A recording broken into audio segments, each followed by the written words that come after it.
예, 그러면 이제 세 번째로 호남의 예체능 교육 중심 신흥이라는 제목으로 우석대학교의 곽병창 교수님께서 발표해 주시겠습니다.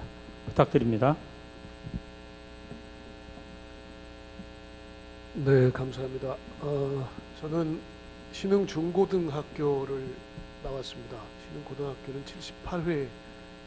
이 자리에 이제 고등학교 2학년, 3학년 담임 선생님 두 분이 계시고, 또 존경하는 선배님 계시고, 또 현장에서 우리 후배 후학들을 가르치는 현장 교사 선생님들 같이 계십니다. 좋은 자리에 함께 하게 돼서 크게 영광입니다. 제가 맡은 분야는 예술과 체육 분야에 우리 신흥인들이 어떻게 큰 활약을 펼치고 있는지, 또 그 배경과 토대는 무엇인지에 관한 말씀입니다.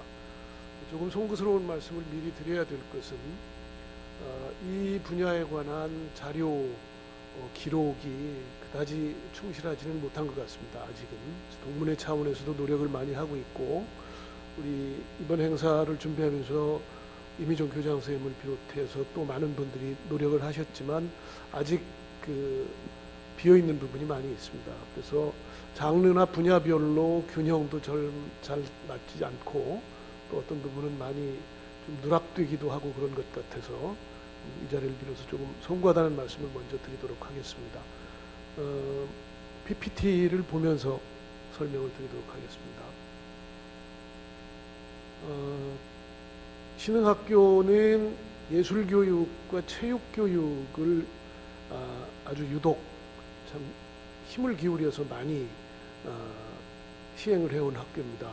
지금 방금 강봉근 교수님도 말씀하셨습니다만, 일제 때에도 우리나라를 대표할 만한 훌륭한 예술가 교육자 선생님들이 교사로 재직을 하고 계셨고, 또 해방 이후에 복교한 뒤에도 많은 훌륭한 예술가 체육인 선생님들이 신흥학교에 계시면서 훌륭한 인재들을 양성하시고, 또 후배들의 예체능 감수성을 기르는데 크게 노력을 하신 것 같습니다. 제가 드릴 말씀은 사실은 그다지 길진 않습니다. 우선 저는 크게 두 부분 정도로 나뉘어서 봤습니다. 첫 번째는 우리 신흥학교 120년의 역사가 예술과 체육 분야에 특별히 빛나는 열매를 많이 거두어온 역사다라고 하는 말씀을 먼저 서두에 드렸습니다.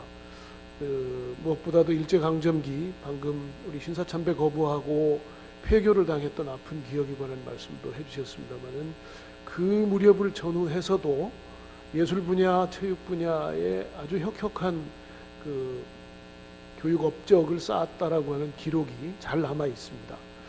그리고 일제강점기를 통틀어서 말할 것도 없고요. 그리고 분단, 전쟁, 그리고 이른바 개발 성장 위주의 시기, 민주화 운동 시기, 이런 시기를 거치면서 신흥학교가 예체능의 든든한 뿌리를 계속해서 잘 갖고 왔고, 그 결과 훌륭한 예술가들을, 또 체육인들을 많이 배출했다, 그런 말씀을 드렸습니다. 이렇게 된 가장 큰 토대는 역시 첫 번째는 우수한 선생님들이 계셨다라고 하는 것을 들 수가 있을 것 같습니다. 기록에 의하면 1930년대에 우리 학교에 방해인이라고 하는 아주 걸출한 교사가 계셨고, 그분은 봉사활동을 통해서 지역사회에도 아주 크게 이바지하신 분으로 전주시사에서도 기록에 많이 남아있는 분인데요. 이분이 특히 예술과 체육에도 관심이 많으셨다는 기록이 있습니다.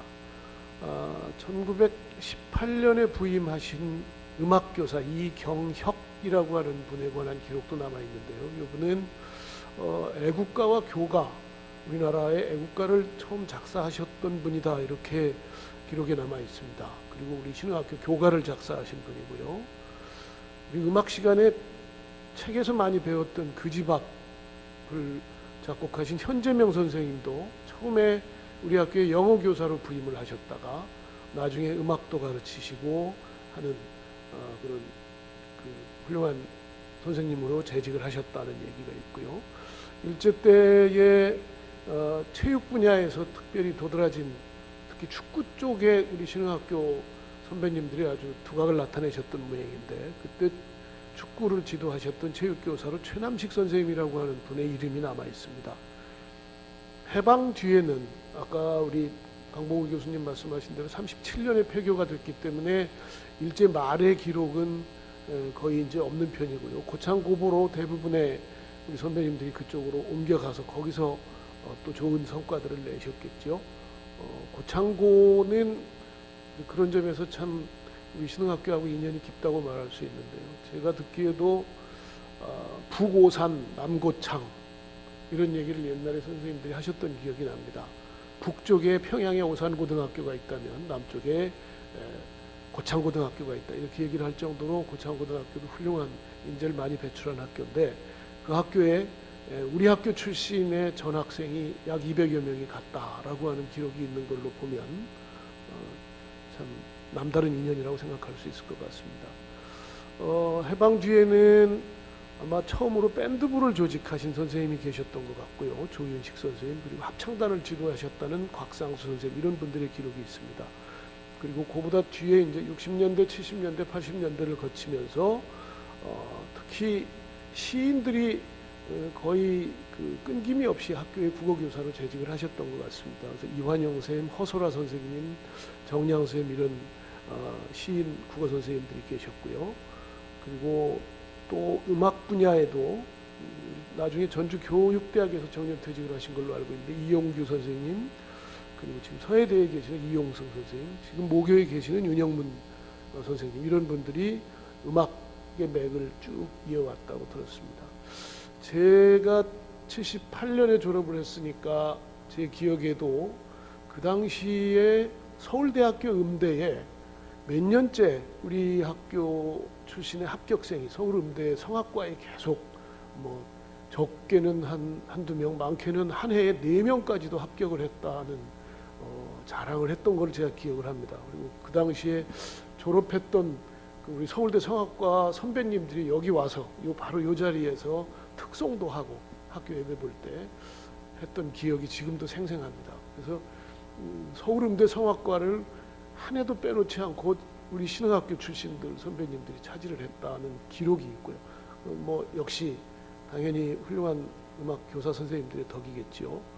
체육 분야에는 권투부를 지도해서 이름을 많이 남기셨던 오준기 선생님, 그리고 양궁 지도에 또 탁월하셨던 조은구 선생님, 뒤에 얘기하겠습니다만 양궁은 전국 재패를 할 정도의 실력을 보였다고 합니다. 그리고 처음에는 오타입니다. 지리 선생님으로 부임을 하셨는데 농구부를 지도해서 또 아주 큰 공을 세웠다는 박인영 선생님, 그리고 제가 학교 다닐 때 아마 국가 대표급의 체조 선수였던 것으로 기억을 하는 성영주 선생님, 이런 분들이 체육 교사로 아마 이름을 남기신 분들입니다. 아까 말씀드린 대로 누락되신 분들이 많을 거라고 생각을 합니다.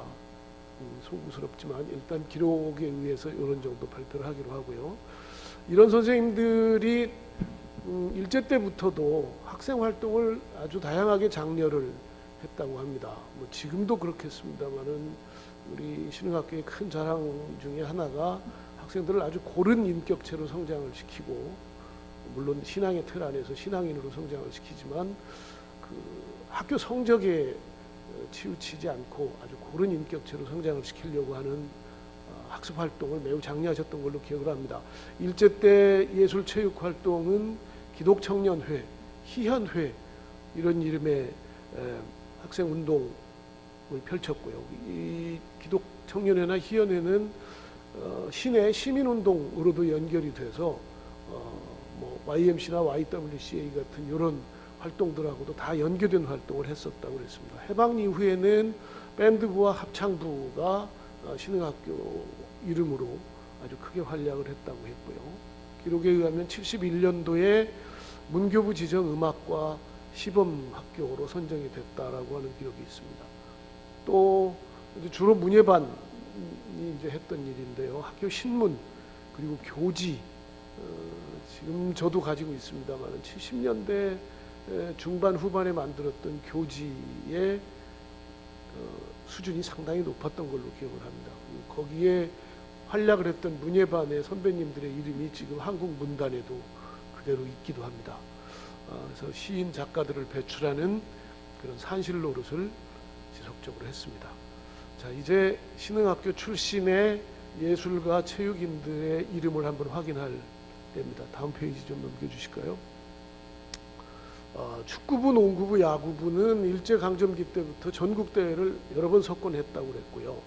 해방 이후 90년대까지는 권투부, 육상부, 씨름, 양궁, 체조 이런 분야의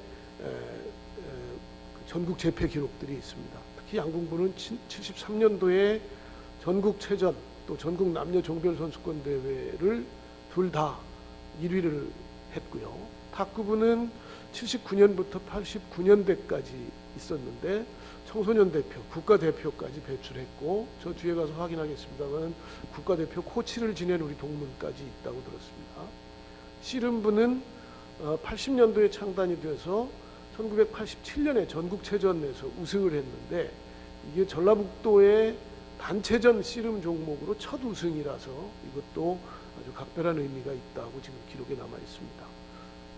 다음 페이지를 보시면 여기 수많은 우리 동문 예술가 체육인들의 이름을 제가 이렇게 쭉 적어놨습니다. 우리 김해강 동문부터 시작해서 지금 바로 제 옆에 처음 희현당 발제를 해주신 양건섭 선생님까지 양건섭 시인은 시인으로서도 아주 좋은 시를 많이 쓰고 계시는 현직 국어 선생님이시고요. 그리고 음악 분야에는 유독 아까 70년대 말씀했습니다만 좋은 예술가들이 많이 배출이 돼서 저렇게 아마 여기에도 빠진 분들이 계실 거라고 생각이 됩니다만 일일이 제가 이름을 부르지는 못하겠습니다. 그 다음에는 미술 분야가 있고요. 한국화, 서양화, 그리고 조금 자랑하자면 저희 동문 78회에 그 당시 민중미술 운동을 아주 왕성하게 했던 박홍규 동문이 판화가 있고요. 그리고 이은홍이라고 하는 동문은 만화 쪽에 또 각별한 관심을 가져서 공을 세웠습니다. 다른 동문들 계시고요. 연극 영화 분야에도 있고 송구스럽습니다. 제 이름도 살짝 올려놨습니다. 저는 희곡을 쓰고 연출하는 일을 쭉 했습니다. 체육 분야에 일일이 동문들 이름을 다 못 찾아서 특별히 죄송한 마음을 금할 수가 없습니다. 아까 말씀드린 탁구의 박재현 선수가 아주 유명하고요. 씨름은 백두장사 그리고 금강장사를 차지한 동문들이 있다고 우리 교장 선생님께서 특별히 말씀을 해주셨습니다. 앞으로 이 분야는 조금 더 많이 자료도 찾고 정리를 좀 더 해둬야 할 걸로 생각이 듭니다.